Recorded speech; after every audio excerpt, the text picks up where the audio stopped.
Hola, mi nombre es Ana María Sánchez Solórzano y yo les voy a hablar sobre la unidad número 1, que es la introducción a las habilidades cognitivas. El tema número 1 son los procesos básicos del pensamiento.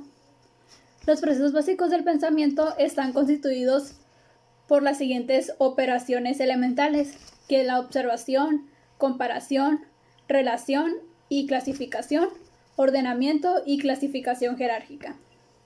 Estos procesos son clave para lograr construir el conocimiento, para pensar, para procesar información y una actitud crítica. El subtema sería la observación, que es el subtema número 1. Es un procedimiento indispensable en el método experimental. Consiste en examinar intencionalmente una situación u objeto para averiguar hechos o aspectos del mismo. Este proceso nos ayuda a agudizar nuestros sentidos.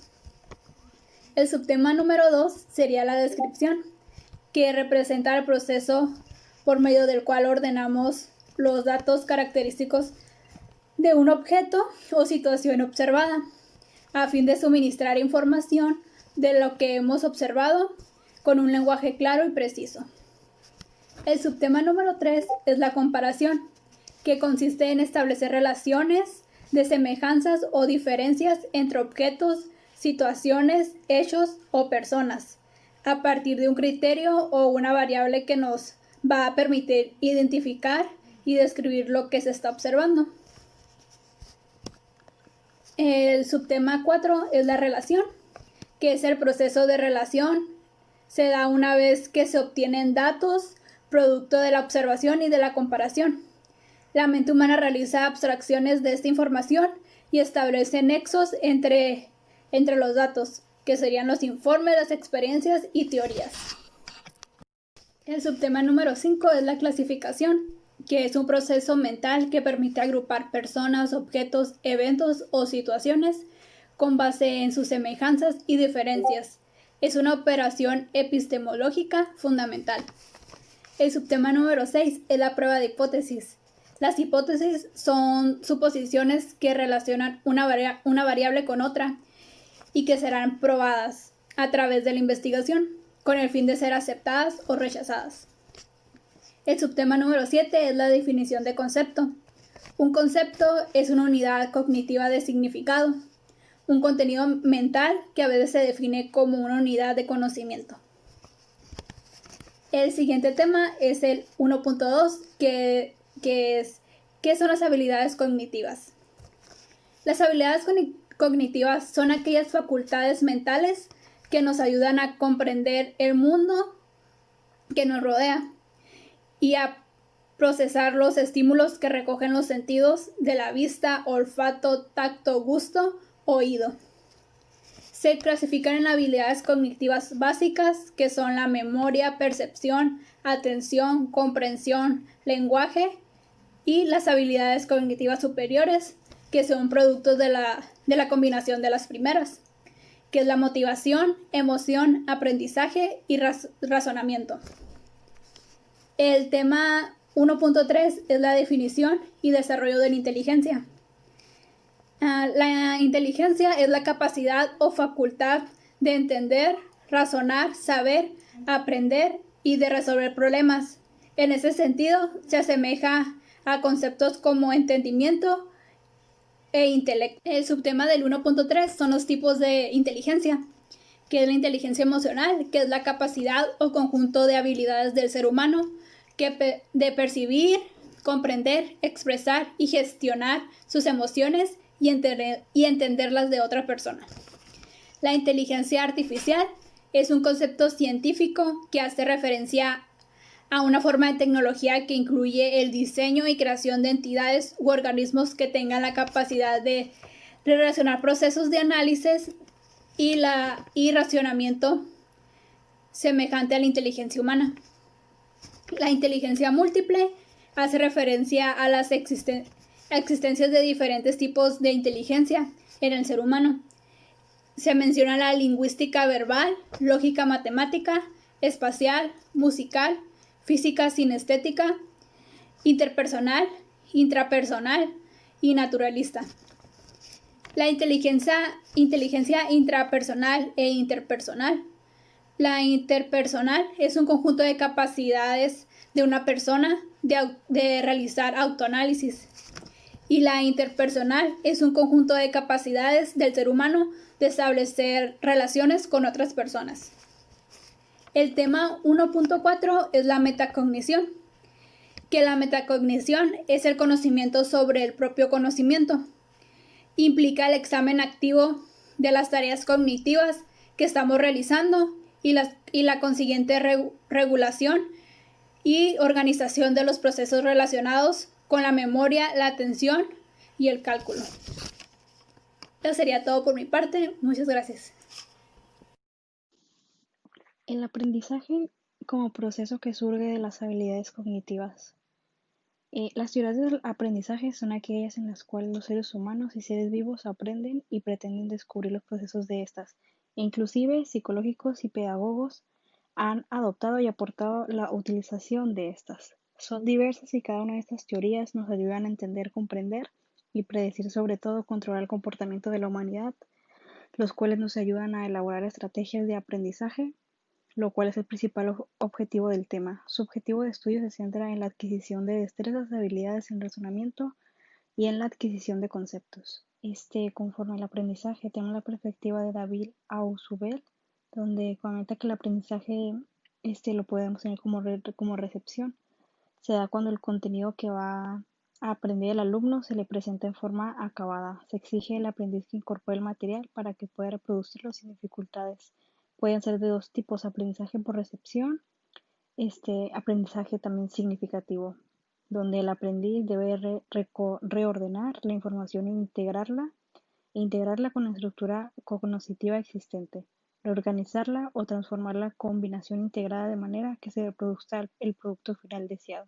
También tenemos el aprendizaje por descubrimiento, donde ocurre cuando el contenido principal de lo que va a ser aprendido no se le da al alumno, sino debe ser descubierto. El aprendizaje por descubrimiento puede ser por varios tipos.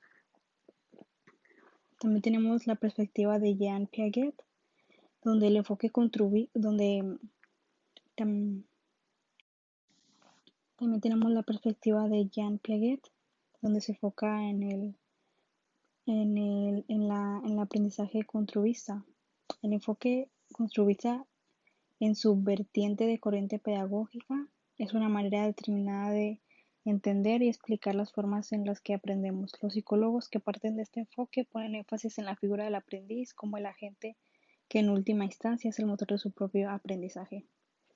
Una de las ideas fundamentales para la teoría de aprendizaje de Piaget es el concepto de la inteligencia humana como un proceso de naturaleza biológica. Las estructuras biológicas determinan aquello que somos capaces de percibir o comprender. También tenemos la perspectiva de Lev Vygotsky. Para Vygotsky, el desarrollo sigue el aprendizaje, no viceversa. Es decir, para que haya desarrollo, las personas tenemos que aprender primero, y el aprendizaje se produce en situaciones sociales significativas en las que se producen procesos de mediación. Desde este punto de vista, todo avance en el desarrollo de una persona se produce primero fuera en un entorno de interacción social para después internalizarse y convertirse en un pensamiento. A esto Vygotsky le llama la ley de doble formación de los procesos psicológicos superiores. Características y factores del aprendizaje. Habilidad, capacidad de aprender, cómo los sujetos afrontan la tarea de aprender algo, qué capacidades ponen en juego y cómo las manejan. Tenemos las habilidades básicas, que pueden ser percepción, atención y memoria, habilidades cognitivas y metacognitivas, comprender, analizar, sintetizar, aplicar y evaluar los contenidos a través de un proceso de internalización. Como vimos anteriormente, tenemos la atención. La atención es una herramienta en el aprendizaje, pues a través de ella podemos hacer conscientes muchos contenidos que se requieren aprender. Se trata de una especie de extracción de los elementos que en un momento dado tomamos en cuenta como más relevantes en una situación específica. Con la memoria, se trata cuando hablamos de la memoria nos referimos a la capacidad de ingresar, registrar, almacenar y de recuperar información del cerebro, básico en el aprendizaje y en el pensamiento.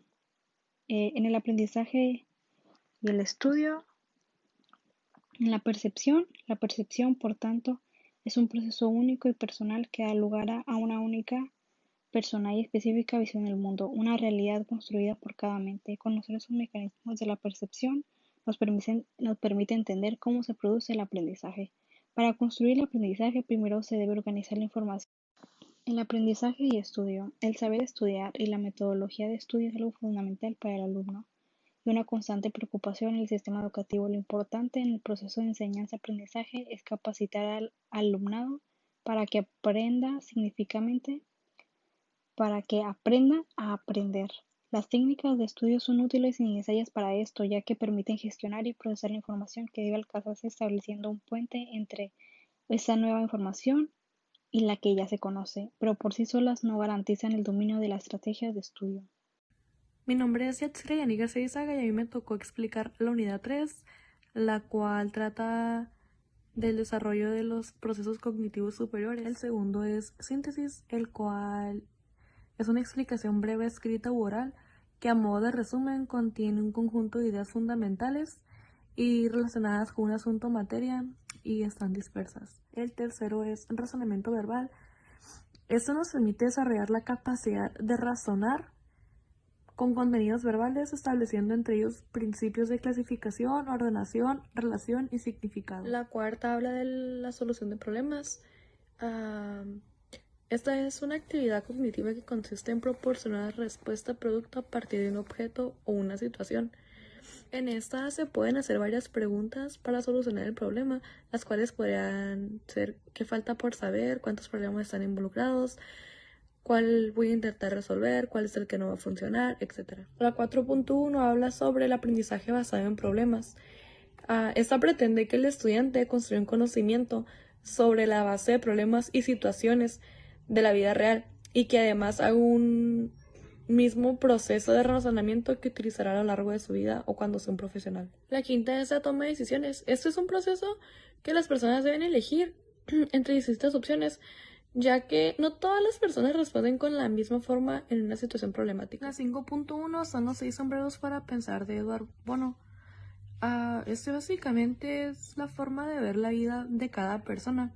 Por ejemplo, algunas personas dicen levantarse con el pie izquierdo y en la parte del sombrero pues vendría siendo el sombrero color negro, ¿no?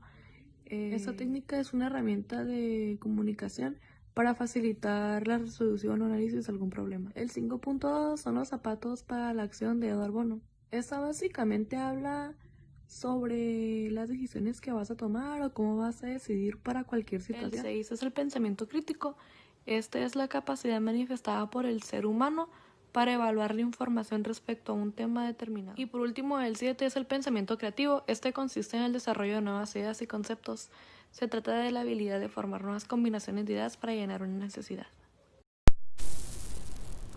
Hola, mi nombre es Héctor Bío y voy a hablarles sobre la unidad número 4, la cual es las modalidades actitudinales y conductuales hacia el aprendizaje.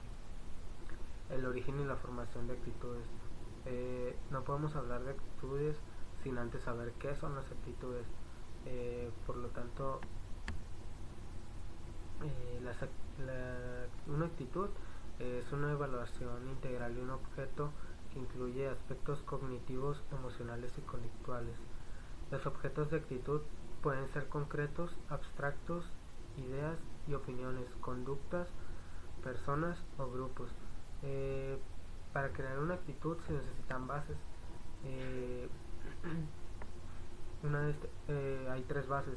Una de estas son las creencias y los conocimientos, que son un componente cognitivo. También están los sentimientos y emociones, que vienen siendo un componente afectivo, y las experiencias en comportamientos anteriores, que es un componente conductual. No es necesario que la persona manifieste los tres tipos a la vez, ya que estas pueden no coincidir. Las actitudes orientadas al desarrollo del aprendizaje. Pues la actitud es el comportamiento de un individuo para realizar actividades. En este sentido puede ser en su forma de ser o la manera de actuar. Alport define la actitud como un estado de disposición mental organizado que ejerce una influencia directa en el comportamiento de una persona en su día a día. Eh, las, la actitud tiene funciones importantes. La presencia de una actitud consta de 4 funciones importantes. La primera es que tiene una función utilitaria porque permite acercarse al cumplimiento de las metas de quienes las tienen. Otra de sus funciones es la del conocimiento, permite procesar y percibir la información disponible en su entorno. La tercera de estas es la expresión de los valores. Esta permite mostrar las creencias que están detrás de la propia actuación. Y por último, con relación a la anterior, está la formación de la defensa del yo. Tiene relación con la preservación de la autoestima y el autoconcepto y autojustificación de los propios actos. Hay actitudes adquiridas o aprendidas. Esto quiere decir que la actitud de cualquier persona no es innata. Es decir, no son comportamientos que que son comportamientos que uno va adquiriendo a lo largo del tiempo, en base a experiencia y pues a todo lo vivido. La independencia es la capacidad de actuar, hacer y elegir sin intervención o tutela de alguien más. Es lo opuesto a la dependencia y aplica tanto a personas como a instituciones formales, como por ejemplo vendría siendo el Estado una institución. La responsabilidad es el cumplimiento de las obligaciones o el cuidado al tomar decisiones o realizar algo. Es también el hecho de ser responsable de algo o de alguien. Se considera una cualidad y un valor del ser humano y se trata de una característica positiva de las personas que son capaces de comprometerse y actuar de una forma correcta. El compromiso, por otro lado, hace referencia a un tipo de obligación o acuerdo que tiene el ser humano con otros ante un hecho o una situación. Es una obligación que debe cumplirse por la persona que lo tiene y lo tomó, ya que pues un compromiso no simplemente se te otorga, sino que tú lo tomas. Disculpe, ando malo de la garganta, profe. Autoestima es la valoración, percepción o juicio positivo o negativo de una persona que una persona hace de sí misma en función de la evaluación de sus pensamientos, sentimientos y experiencias. Esta está relacionada con la autoimagen, que es el concepto que se tiene de uno mismo, y la autoaceptación, que se trata del reconocimiento propio de las cualidades y los defectos.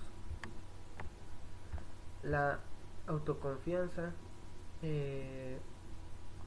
Albert Bandura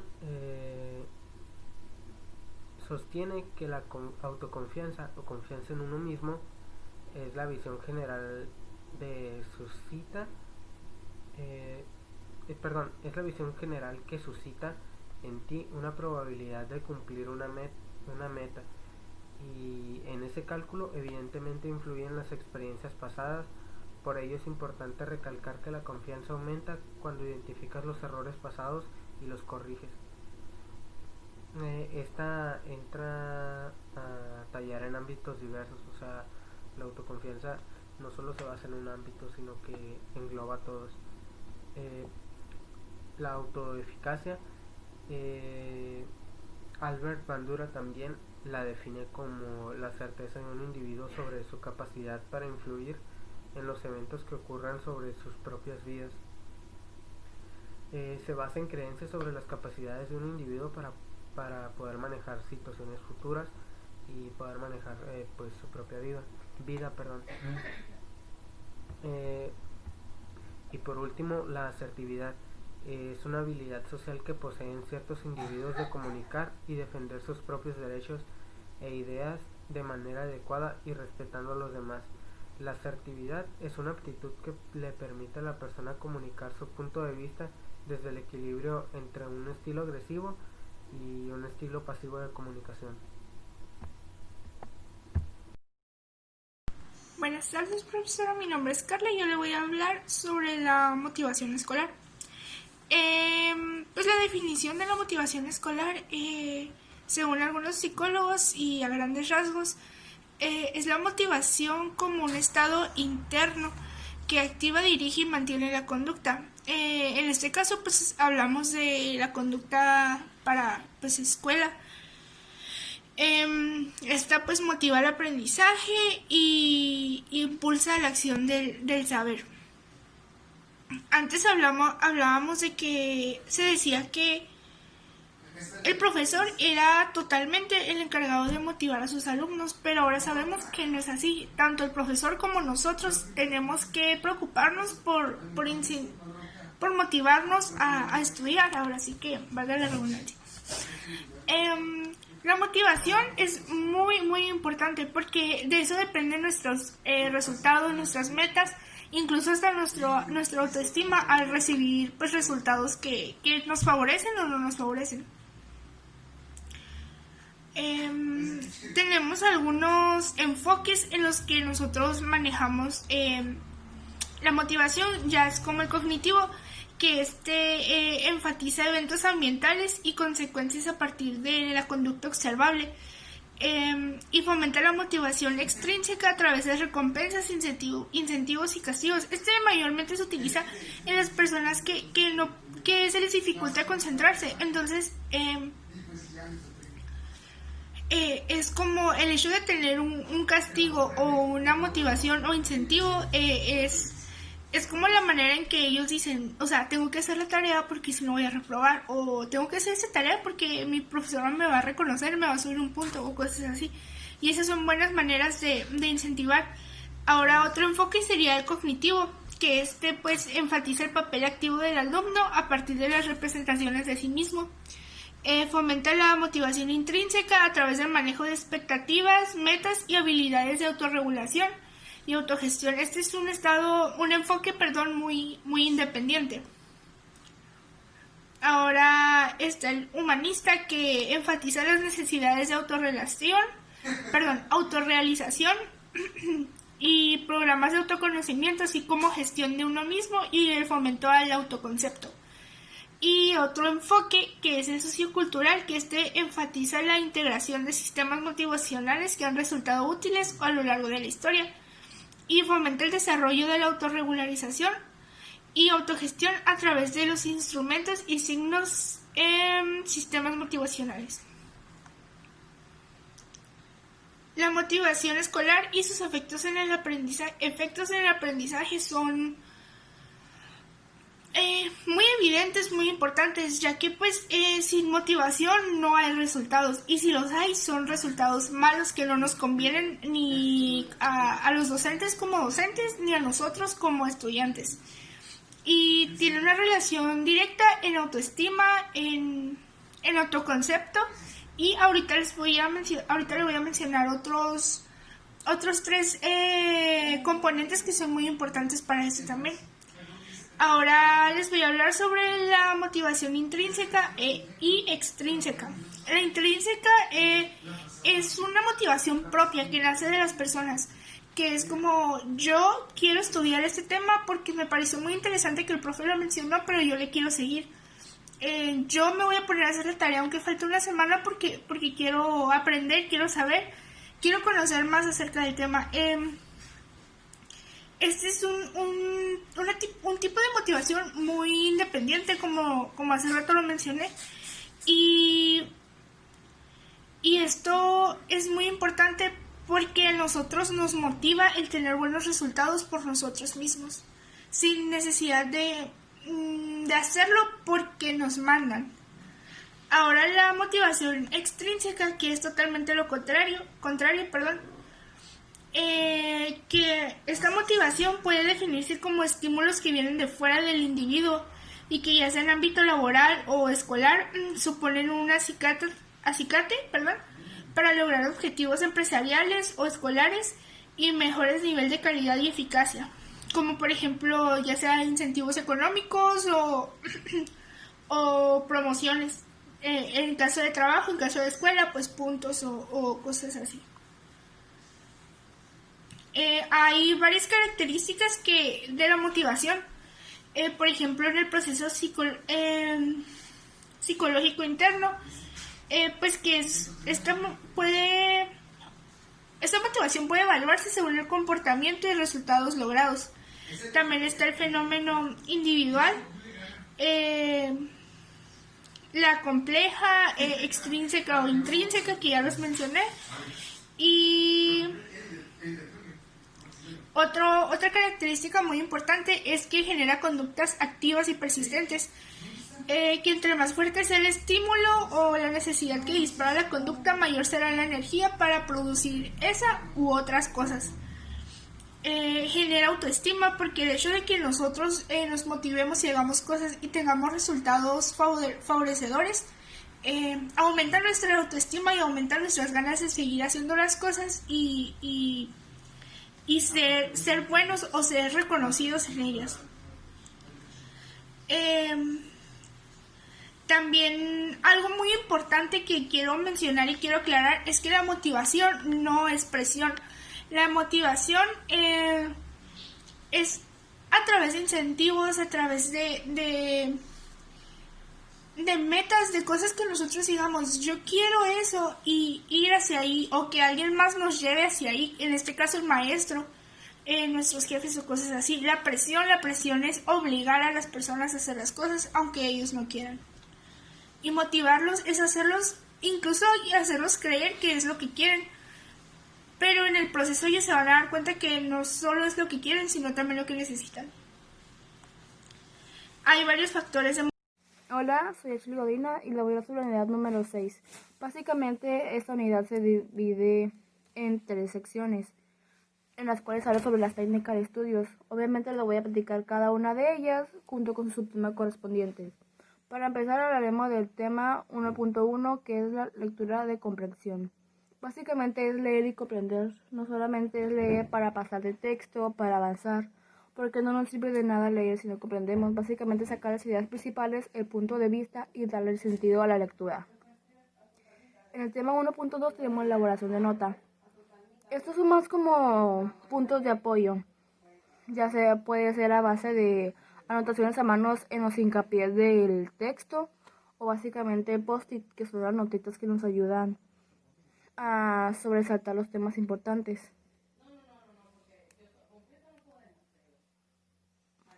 El tema número 2 serían las técnicas de codificación de información. Básicamente se rige en darle un número al texto, ya sea por párrafos, por secciones, por números de importancia, para que de esta manera poder comprender más de lo que se refiere. En el tema 2.2 tenemos el resaltado de texto. Básicamente es cuando usamos nuestro típico plumón de colores. Normalmente para enfocar está el rojo y azul. El rojo es como para memorizar y el azul es como los puntos importantes. Obviamente básicamente puedes usar colores distintos. Simplemente es como que adaptarte a tú, ya sea subtemas, ya sea importantes, tal vez pies de notas o un pequeño resumen. En el tema 2.3 tenemos lo que son las palabras clave. Básicamente son sacar las palabras de importancia. Por ejemplo, si hablamos de la anatomía humana, vamos a hablar que el cuerpo o el sistema nervioso. Son esas palabras que nos indican exactamente sobre lo que estamos hablando y que nos va a ayudar a memorizar y comprender mucho más del tema. En la parte 2.4 tenemos lo que son los resúmenes, que básicamente todos sabemos lo que es sacar lo más importante, el tema principal, lo esencial, sin tanto texto. Básicamente es parafrasearlo, es a tu manera, a tu comprensión, que eso nos va a ayudar mucho en una actualidad. El tema 2.4, que sería el organizador de gráficos, básicamente son las estructuras o los componentes que nos ayudan a poder, digamos que, entender, organizar, clasificar los textos. Básicamente hay varios, los conocemos como los mapas conceptuales, los diagramas, mapas mentales, la línea del tiempo, esquemas, todos estos temas que nos ayudan mucho, la verdad. También tenemos el tema 3, que es el uso adecuado de Internet. Básicamente es buscar en fuentes confiables, fuentes educativas, fuentes que nos ayuden, algo que esté avalado, no básicamente irnos al primer anuncio que veamos y porque dicen que el coronavirus se cura con el agua de limón, ya se va a curar. No, son fuentes confiables. También tenemos los criterios de búsqueda, que básicamente son las palabras claves para buscarlo en una línea. Por ejemplo, si queremos buscar algo sobre anatomía, básicamente nos vamos a guiar en el sistema nervioso. Vamos a ver como sistema nervioso o componente, no simplemente como anatomía humana, porque nos va a arrojar mucha información. Simplemente es enfocarnos en lo que es, para así tener una búsqueda más satisfecha. Y por último tenemos el tema 3.2, que es el uso de la base de datos, que básicamente es organizar nuestra información. Es la manera que podemos almacenar un gran número de información, ya sea por internet, tener como que nuestro archivo apartado de ciertos documentos, ciertas páginas que sabemos que son esenciales, que son importantes, páginas que nos van a ayudar a esta búsqueda. Y eso sería todo por mi parte, profesora. Muchas gracias por este curso, la verdad la voy a extrañar mucho. Y ya me puse mi estrellita, para que me ponga un 10.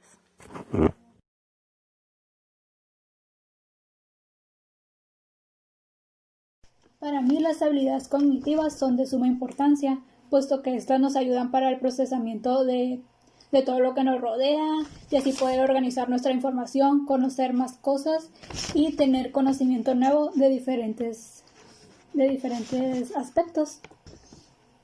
Como sabemos, existen dos tipos de habilidades cognitivas, las que son las básicas, que son la memoria, percepción, atención, comprensión y el lenguaje, y las superiores, las cuales son la metacognición, motivación, emoción, aprendizaje y razonamiento, que esas son una combinación de las habilidades cognitivas básicas.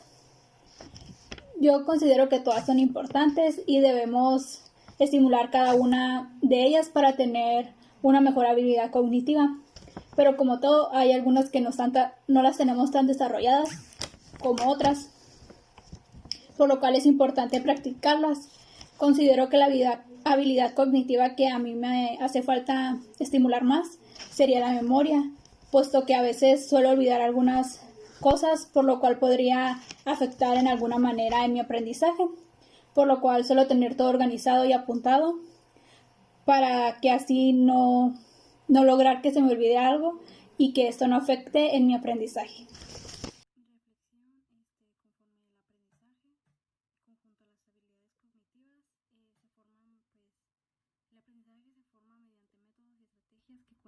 El hecho de aplicarlo, podemos aplicar demasiados métodos para llevar a cabo y mejorar consigo mismo.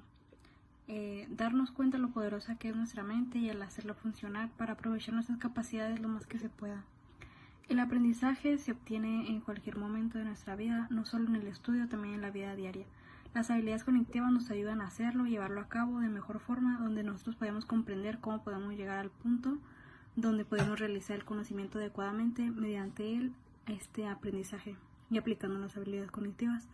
Las habilidades cognitivas nos ayudan a realizar métodos para uno mismo, sabiendo que nos ayuda más y poder mejorar nuestro método de estudio, saber con qué herramientas se nos facilita más el aprendizaje, dejándolo cotidiano y buscando maneras de hacerlo más didáctico, como por ejemplo los esquemas, los mapas, etc. Las personas visuales se pueden centrar en trabajos con más imágenes donde podríamos comprender y recordar igualmente usando nuestra memoria las cosas que quisiéramos aprender. El desarrollo de habilidades cognitivas para mí fue una clase muy interesante y más porque me di cuenta que a lo largo de nuestra vida siempre estamos como poniendo en práctica cada una de las unidades que estuvimos viendo. Pues eso nos ayuda en el medio social para enfrentar cualquier situación, pues como ya lo dije anteriormente, con mayor facilidad. Hola, mi nombre es Héctor Bío. Para mí las habilidades cognitivas son de suma importancia, ya que estas nos ayudan en nuestro desarrollo como persona y nos ayudan a conocer nuevas maneras de aprendizaje y a poder organizar nuestra información de forma correcta, así como también nos ayuda a desarrollar y comprender qué son los procesos básicos del pensamiento, los cuales son la observación, la comparación, la relación y clasificación, el ordenamiento y la clasificación jerárquica.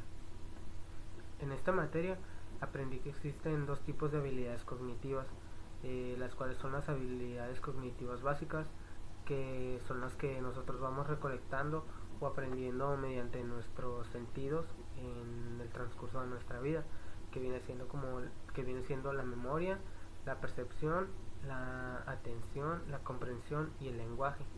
Y por otro lado están las habilidades cognitivas superiores, que son el producto de combinar las habilidades cognitivas básicas y dan como resultado la metacognición, la motivación, la emoción, el aprendizaje y el razonamiento. Sin estas habilidades cognitivas son muy importantes, tanto las básicas como las superiores, ya que sin estas no podríamos procesar u organizar todo lo que nos rodea.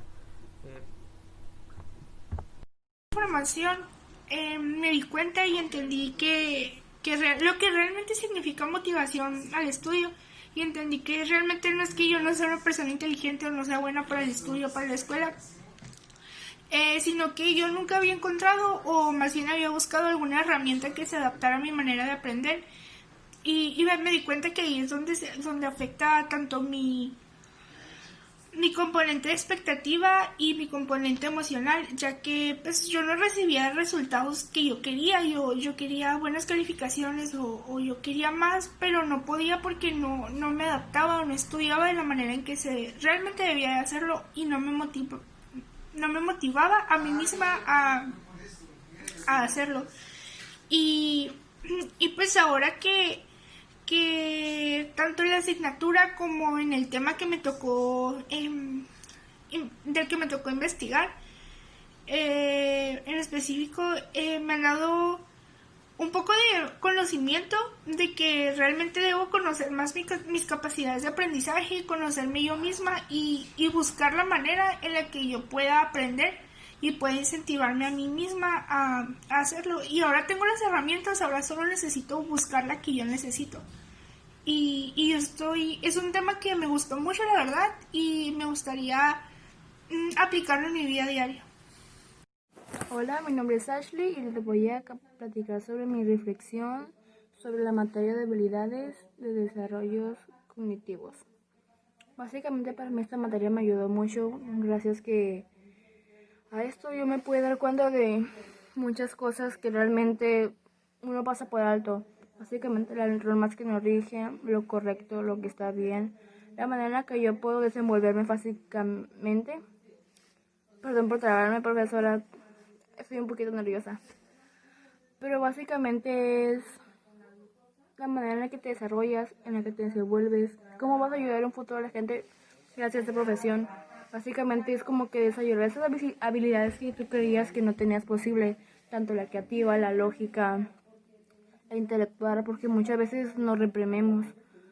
Obviamente que tenemos que tener un buen rigen, como la norma que nos rige a nosotros, el básico de la enfermería, ¿no? Básicamente es poder desarrollarnos, simplemente es poder ser nosotros mismos, o sea, experimentar, porque de los errores se aprende, lo sabemos.